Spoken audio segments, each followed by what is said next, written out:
Before 1940, for example, you could not appear in the entrance or matriculation examination in a medium other than English.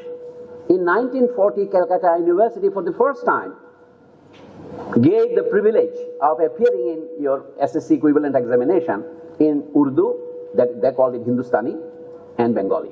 So now the privilege has returned, that now you can only appear in English. Inshallah, in a few years it will happen. Education in English or in English medium high schools and colleges were limited to a very narrow class. In 1823, the British government established a Sanskrit college in Calcutta, which was opposed by Raja Ram Mohan Rai. You know what were the rules of admission in that institution? Only Brahmins and Radhi Buddhas were admitted to that school. Ladies and gentlemen, teachers of the English department as well as Chittagong University students, let me congratulate you on the successful organization of this national conference. I owe a special debt or obligation to this Department of English. My brother was one of the first students of this department in the 1960s. My eldest brother, he no more is living. Therefore I have a special fondness for the Department of English, because my brother was not only a brother, he was my mentor too. Thank you very much for inviting me at this occasion. You know, there is a very famous English adage translated from French: style is the man himself. I would like to slightly paraphrase this. Style is not really the man himself. Style is the man who you consider your other. The other you address is the style, because it is the Department of English. So I would pretend to speak a few sentences in English. And I know there are some who would prefer me to speak a bit Bangla as well. I hope I can invite you to my tomorrow's lecture at the Chittagong University Museum. We have problems of translation always. Officially, Chittagong is now Chattogram, even in English. But I think the name Chittagong University continues to hold on to the old badge, University of Chittagong. You have not yet changed it into University of Chattogram. Probably we'll do this before long. Anyway, there is a little booklet that is circulating. I'm not sure whether everyone got a copy. In case you did not, what I would speak today, there is a premonition of that in the so-called abstract that I was able to kind of sketch out. So let me begin by reading this. The substance of what I would be expected to speak today will be here, but I will add a few more words to this. For example, let's begin with this: rethinking English studies in Bangladesh. First of all, I think you don't need an introduction to Bangladesh, but you do need a comment on what is called English studies. There are three kinds of English studies, or three kinds of perceptions of English studies. First of all, I would like to make it absolutely clear: English studies, it is not English literary studies. Departments of English are usually called Department of English Language and Literature today in various private universities at least. That means there is a schizophrenia between language and literature. They organize international conferences. The other day, I inaugurated one at Green University. It is called Planet Langley 2026. Language and literature. And they don't call the whole thing literature even. They call it Lit Festival, Dhaka Lit Festival, etc. So why this bifurcation between language and literature? In Bangladesh, when the Department of English was established, for example in Chittagong University in 1966 with Professor Muhammad Ali as the leader, this was basically English literature department. Later, now due to the market demand, English literary studies is now subtly superseded by English studies, which includes English as a second language, or even for some a first language. Moreover, now the whole world is being taken over by a fever of English medium studies.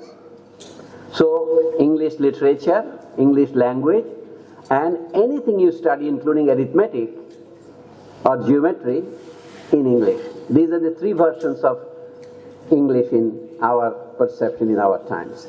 So keeping that in mind, I would say, what is the role of English today? That's why you were saying rethinking. But let's say, what was the role of English yesterday? The past is prologue. So if we want to get some kind of guidance for the future, it is probably better to reflect on what has gone on in the past. Again, there are limitations. We are limited by history. So therefore, I think I should begin with a long quotation, very well-known quotation from our master, Karl Marx.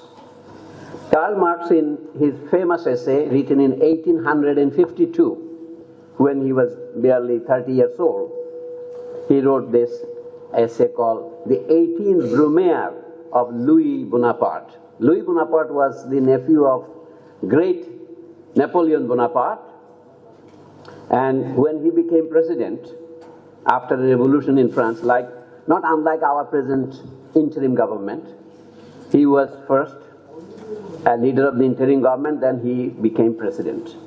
And this is the time when Marx wrote this. He said that we have limitations. Whatever we can do in the present depends on what had gone on in the past. Here is Marx's famous quote: "Man make their own history, but not of their own free will, not under circumstances they themselves have chosen, but under the given and inherited circumstances which they are directly confronted." I think I'll stop there. So what are the circumstances we are confronted with? First of all, English has played a role in the history of this subcontinent, for that matter, for the whole world, which made it now the lingua franca #1 of the United Nations. So therefore, there is the international dimension where English has won over other competitors like French, not to speak of the old Latin and others. That is one side. But in our own nations, we had a national struggle to institute our national language as the state language. In India, it is called official languages.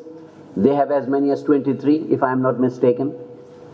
Pakistan has admitted 8 languages as their national language now, after 1973. And in Bangladesh, we have only Bengali as the state language. We call it state language. The question is, our state is called a nation state. But if you rethink the truth, the actuality, our state is not just a nation state. It is a nation and international state.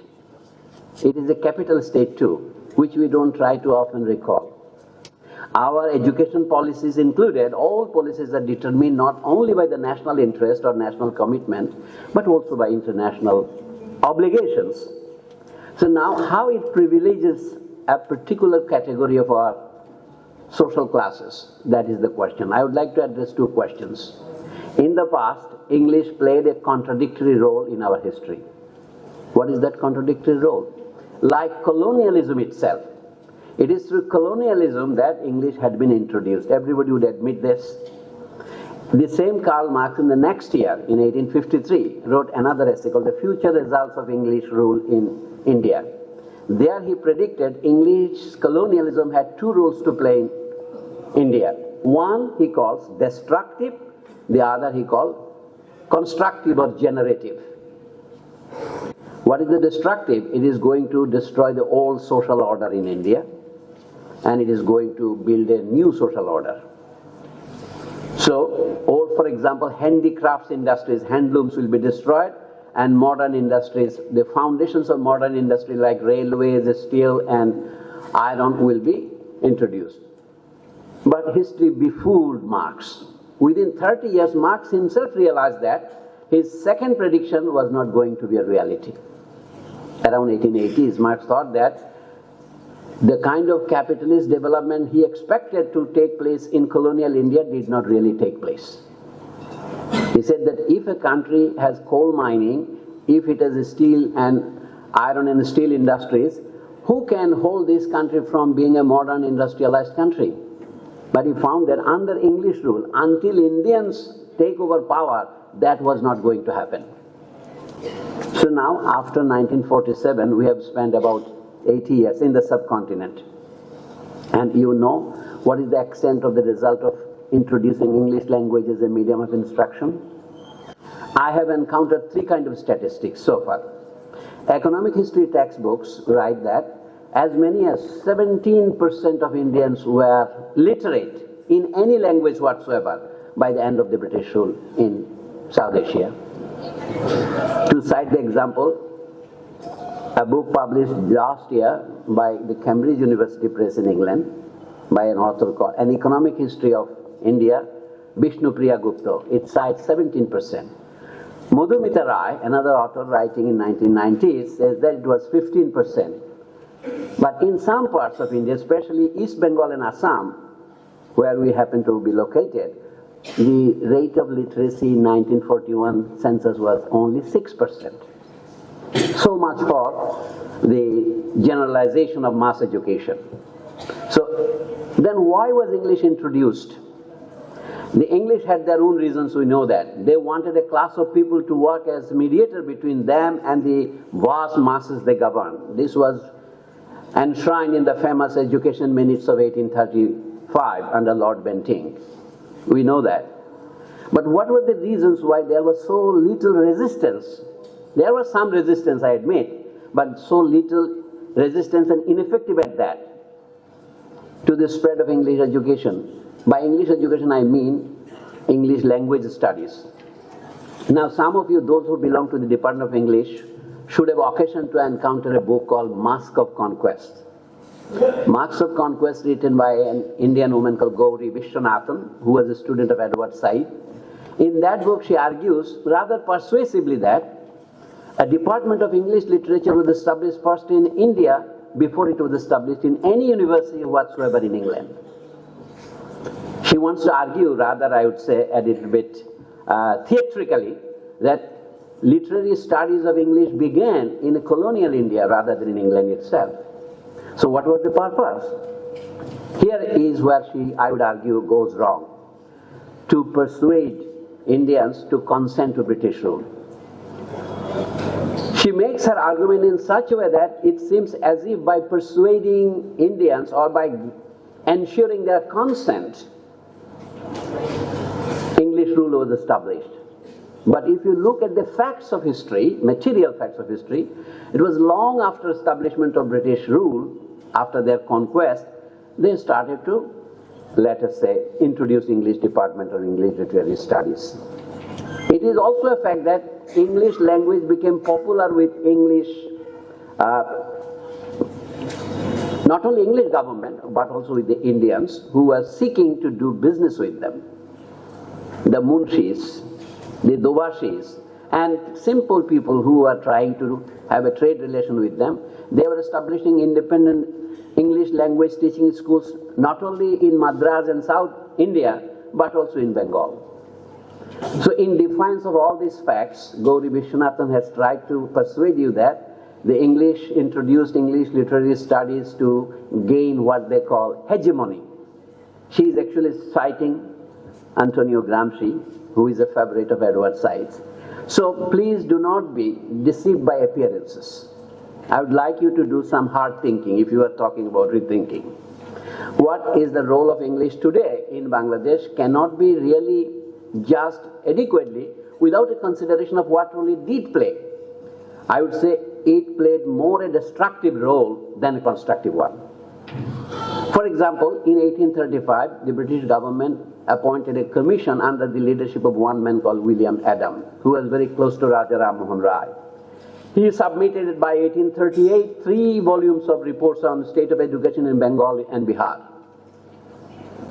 And they found that there were, before the British rule, as many as 150,000, that means 150,000 elementary schools in the whole region of Bihar and Bengal. Today, if you count in Bangladesh, you would not find more than 80,000 of that variety.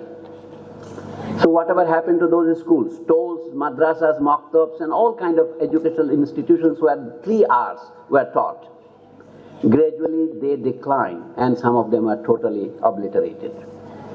So the introduction of English rule did make a contribution to the diminution of mass education. But it elevated a small group, a privileged group for social privilege, both socially and also, I would say, class-wise. To give you an example, in 1823, the British government established a Sanskrit college in Calcutta, which was opposed by Raja Ram Mohan Rai. You know what were the rules of admission in that institution? Only Brahmins and Radhi Buddhas were admitted to that school. Even among the Brahmins, not all Brahmins, only Brahmins of a privileged class, but the rules were this. Only Brahmins and Radhi Buddhas. Amurta Sen is a Buddha, for example, people with Sen name, Dinesh Chandra Sen, etc., the Buddha. They were admitted, eligible for admission to the Sanskrit college. And what we today know as the Presidency University, it was sometimes ago Presidency College, before that it was called Hindu College. Before that, it was called only Vidyalaya. That was the name, Vidyalaya. And the rules of admission there were that only Brahmins, Buddhas and Kayasthas, 3 privileged castes of Bengal could be admitted there. Neither Muslims, nor Dalit Hindus, who are called Dalits today, or non-Brahman and non-Kayastha or non-Buddha Hindus were not to be admitted. Not to speak of Madhusudan. You all know Michael Madhusudan, when he converted to Christianity, he was ousted. He had to go to Bishop's College for his graduation. So these are well-known stories. I recall them in the sense that education in English or in English medium high schools and colleges were limited to a very narrow class. And after independence, this has not decreased but rather increased. So why do I say this? Let me share with you. English is indispensable because the social classes in this country, we are no longer being ruled by English directly. Even the American rule is indirect. Donald Trump always does not send you his special Delta force to pick up your president. But nevertheless, we all owe allegiance to him. Why do we do this? That's the reason. Let me cite you another example. My lectures would be rather montages, kind of quotations from here and there, because I want to share a thought with you. This happened. What is the situation in other Bengal, what is called West Bengal? Because they were the pioneers of education in English. After all, East Bengal was lagging behind historically. What is the situation today? In 1980s, the left front government in West Bengal tried to for some time say that English language education should begin after the primary school. And what happened?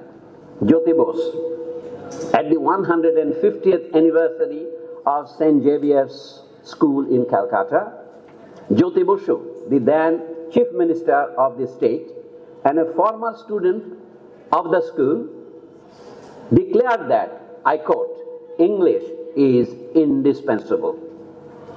This reminds me of a line by the French artist and poet Jean Cocteau, who says, poetry is indispensable. But at the same time, I also recall what the German poet Johann Wolfgang von Goethe said about poetry. The poetry is the superstition of life, because in which you make metaphors. So now the question is, why is English indispensable? Jean Cocteau gave a condition to it. Poetry is indispensable if only you know what for. So I may paraphrase him and add that English is indispensable even in Bangladesh, but if only you know what for. So I give you a criterion for rethinking, my friends. What is the contribution of English to the construction or generation or development of your own language, or for its destruction? Suppose the role of English today in Bangladesh is development of your own languages.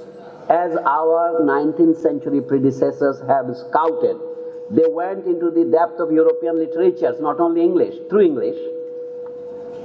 We read Russian literature mostly in English translation, don't we? Also Japanese literature.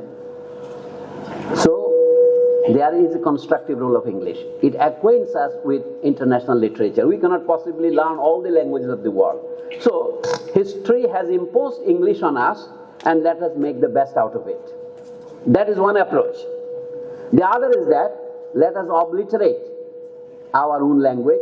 Let us introduce English medium in our kindergartens, in our elementary schools, in our secondary schools, and everywhere. Let our students participate in A-level and O-level examinations. As if that does not suffice, introduce English version in our national curriculum. Yes, we had it now up to one class. Before 1940, for example, you could not appear in the entrance or matriculation examination in a medium other than English. In 1940, Calcutta University for the first time gave the privilege of appearing in your SSC equivalent examination in Urdu, that they called it Hindustani, and Bengali, for Bengal. So now the privilege has returned, that now you can only appear in English. Inshallah, in a few years it will happen. So this is called the future of English in Bangladesh. It is, of course, English in Bangladesh is a simple paraphrase of privileging class and social privilege holders. So this is carrying coal to Newcastle. Telamatai tel. That is what is happening today. So in this situation, what would you do? The question is this. In India, the situation was so polarized that in 1985, in West Bengal state elections, Forward Bloc, the party established by Mr. Subhash Chandra Bose, lost the election. They did badly. Then they said that, why did we do so badly? Because English language instruction in primary school was outlawed by the government, left-wing government, and they were forced to recede. Here is the statement. I take this from an essay by Madhumita Rai. She says this: the centrality of English in India in the 1980s, this article was published in 1994, is well demonstrated by the fact that the Forward Bloc, the second largest constituent of the left front, ascribed its poor showing in the Lok Sabha election of 1985 to the educational reform abolishing compulsory English instruction at the primary level. So you can understand the kind of resistance that you will feel. When English was being introduced as the sole medium of instruction in 1835, before that English was craved for by Indians, by those social classes which would stand to benefit by getting employment opportunities. Their language is very interesting. And so I would like to now draw your attention to what is going on at the present. Let us go a little bit beyond South Asia. Let's go to a bit of Africa. Here is the book you can see on my hand. It's called Decolonizing Language and Other Revolutionary Ideas by a man who died not too long ago.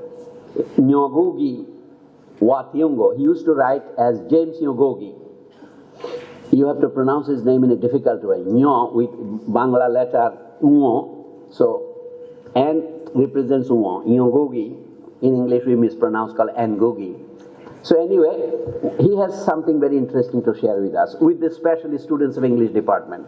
He was himself a teacher of English language and literature, and he had to be exiled. He gave a big price for his opposition to the colonial language policies in his own country. So in this book, here is a nice essay where he shares with us an event.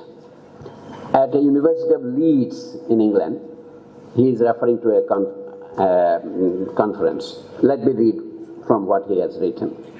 At a conference at Leeds University, attended by more than 500 scholars from both Africa and Europe, I posed this question. Thiong'o is speaking. How many of the scholars present had ever written a single document in an African language? He posed this question to the 500 present in the conference at Leeds University. Many of them were from African countries. Not a hand was raised when it came to books. I could have posed this question in any conference, in any university teachers' conference in Bangladesh. How many of you have written ever a book in Bengali? Probably more hands would be raised here than there were. Not a single hand was raised. No African scholar who represented Africa in the Leeds conference could raise a hand. Okay, let's go down to a paper. Not everybody has the privilege of publishing a book. But papers, as we have so many here, when it came down to a page, not a hand was raised when it came to books, not a hand was raised when it came to even a single paper. When it came down to a page, have you ever written a page in an African language? You mentioned 7 languages. 3 hands were raised out of 500. Not 1%, unfortunately. 3 hands at a conference of top-notch scholars and experts on Africa. So then he asked you some friendly questions. I have posed similar questions in Nigeria and Kenya before a prominently African audience. The results, you can guess, were similar. This is the situation in Africa. In Bangladesh, it would be much less different today. Perhaps my point would be clearer if we pose the question the other way. This is still what you